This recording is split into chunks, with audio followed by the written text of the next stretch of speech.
अस्सलाम वालेकुम। मेरा नाम है शहज़ाद। काफ़ी लोगों के ये सवाल आ रहे थे कि इन्वर्टर में वापडा शेयरिंग जो है वो बहुत हो रही होती है और क्यों होती है। तो इसका आंसर ये है कि जो आपके इन्वर्टर्स हैं, हाइब्रिड इन्वर्टर्स, इन्होंने वापडा शेयरिंग करनी ही करनी है। ये हाइब्रिड इन्वर्टर्स जो हैं वो ये ऑफ ग्रिड और ऑन ग्रिड के दोनों की कैटेगरी में आती हैं। तो अब इनके सॉफ्टवेयर के अंदर या इनके हार्डवेयर के अंदर उन्होंने ये ऑप्शन रखी है कि जैसी ही ग्रिड आप इसे देंगे, सोलर यूटिलिटी या बैटरी आप यूज़ करेंगे, तो इन्होंने जो है पावर ज़्यादा से ज़्यादा ग्रिड से लेनी है, क्योंकि ये ग्रिड को प्रेफरेंस देते हैं।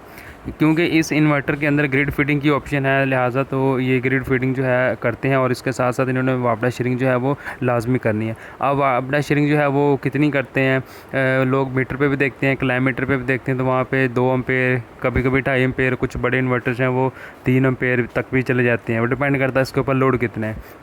और अगर आप स्टैंड बाय में रखेंगे तो वो 1.5 एम्पेयर ले रहा होता है। और अगर आप स्टैंड बाय में एक अपना मीटर देखेंगे बाहर, तो वहाँ पे 150 वाट, 100 वाट ले रहा होता है। और जैसे ही घर का लोड बढ़ता जाएगा, यानी कि घर का कोई अगर 1000 वाट की कोई चीज़ चलाई है, तो उसमें से मैक्सिमम भी 250-300 वाट जो है वो आपका इन्वर्टर लेगा। अब इन्वर्टर वो ज़्यादा उस टाइम क्यों लेगा, क्योंकि उसके अंदर जो कंपोनेंट है वो वर्किंग कर रहे होते हैं और हीट की फॉर्म में एनर्जी ज़ाया हो रही होती है। तो सारे कंपोनेंट वर्किंग जब करेंगे तो इतनी पावर जो है वो यूज़ करता रहेगा। और कंपनी का क्लेम होता है कि 45 वाट, 60 वाट इन्वर्टर लेता है। डिपेंड करता है इसका मॉडल कौन सा है और इन्वर्टर की कंपनी वगैरह कौन सी, जैसे कि वोल्ट्रॉनिक है और आईटेल के हैं और काफ़ी इस तरह के इन्वर्टर। और जब इन्वर्टर SUB मोड पे चल रहा होता है तो ग्रिड से काफ़ी ज़्यादा शेयरिंग कर रहा होता है, और वही इन्वर्टर को जब आप ग्रिड ऑफ करते हैं तो वो सारा का सारा लोड जो है वो सोलर से, यानी कि PV से लेना शुरू कर देता है।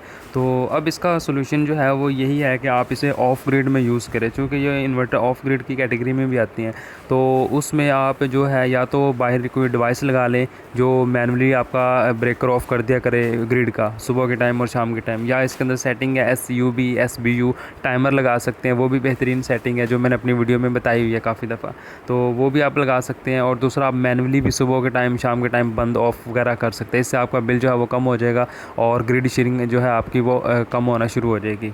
या फिर इसके अलावा आप SBU मोड भी रख सकते हैं, लेकिन उसके भी अपने नुकसान हैं, वो हैवी लोड काम नहीं करेगा और इस तरह की मसले मसाइल आते रहेंगे। और एक ऐसा भी है कि अगर आप बैटरी के बगैर इन्वर्टर चलाते हैं तो वो फिर भी इतनी पावर लेता रहेगा। बैटरी के बगैर काफ़ी लोगों के सवाल होते हैं।